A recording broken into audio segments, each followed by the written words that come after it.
this video, we're going to be learning about a measurement called percent composition by mass.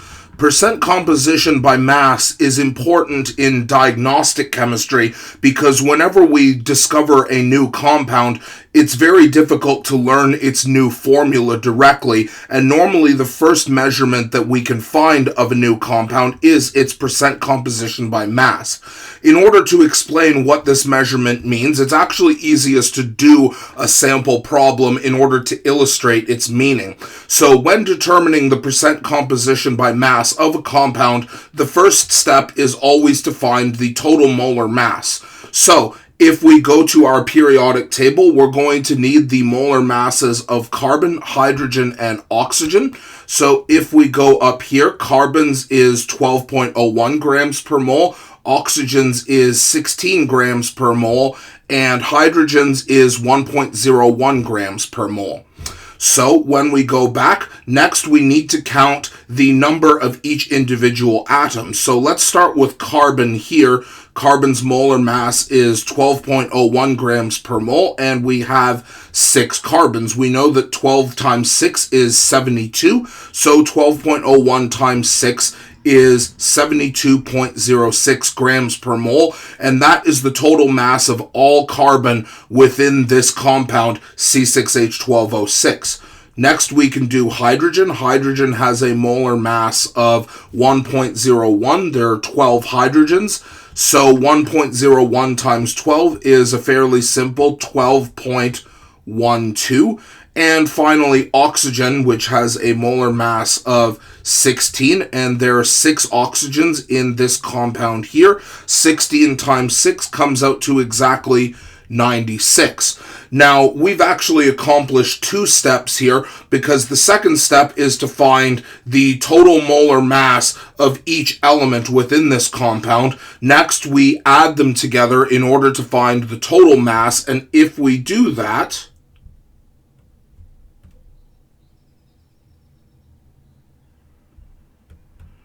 your total molar mass should come to 180.18.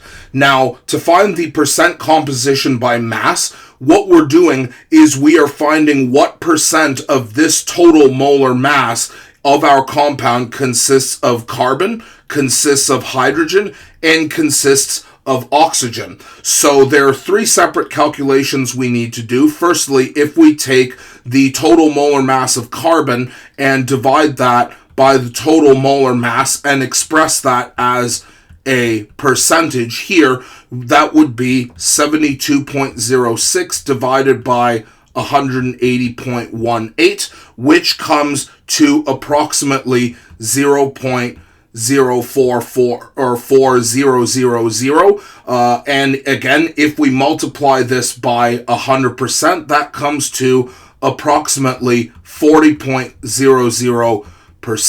Again, we're rounding to 4 significant digits because that's how many significant digits our initial measurement, the molar mass of carbon, was. So what this measurement tells you is that as a percentage of the total molar mass of the compound, 40% of that molar mass is carbon by mass. Now, let's do that same calculation for hydrogen and oxygen.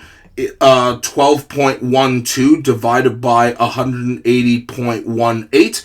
If you put this into your calculator, this number comes to approximately 0.06727.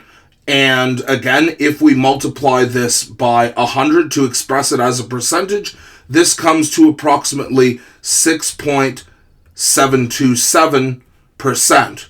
So again, what this is telling you is that of the total molar mass, 6.727% of this molar mass is hydrogen. Finally, oxygen is our last remaining element, so here we would take 96.00 divided by 180.18.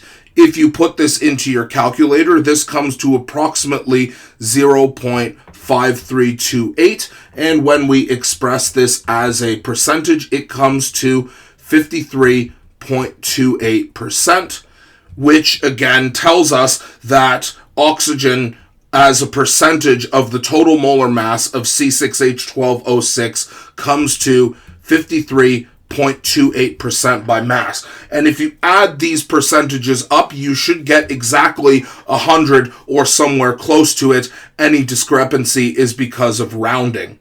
So if we try a second example here, just to make sure that you're familiar, we first need to look at what the different elements are in NH4NO3. So the first element is nitrogen, the second element is hydrogen, and the third element is oxygen. Let's double check the molar mass of nitrogen on the periodic table, which is 14.01.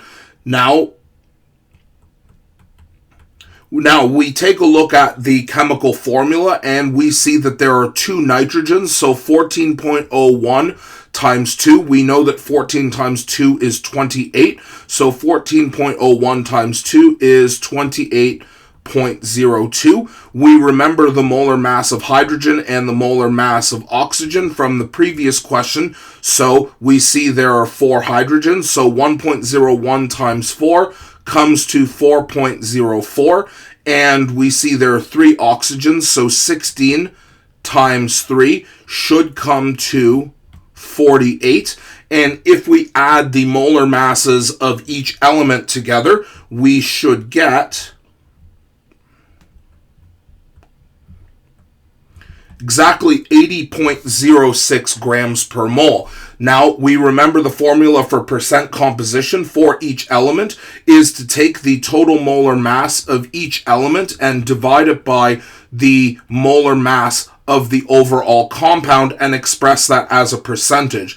So if we want to find the percent composition of nitrogen in ammonium nitrate, 28.02 divided by 80.06. If you put this into a calculator, it comes to rounded to 4 significant digits, 0.3500, which if we multiply by 100% comes to very close to exactly 35%. So again, that means the percent composition of nitrogen in ammonium nitrate is very close to 35%.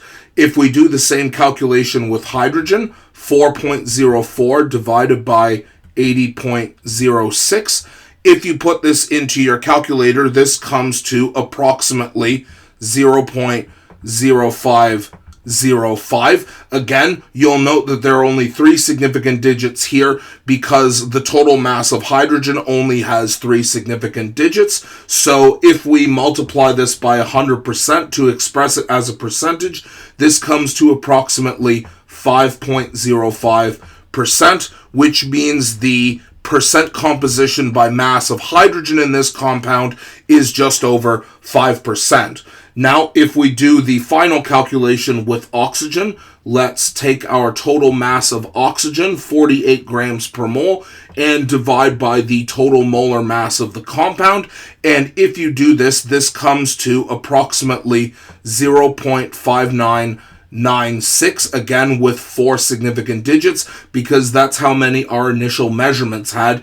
And if we multiply this number by 100%, this comes to just under 60%, 59.96% by mass. And there we have it, is our molar or our percent composition by mass of all of the different elements in NH4NO3.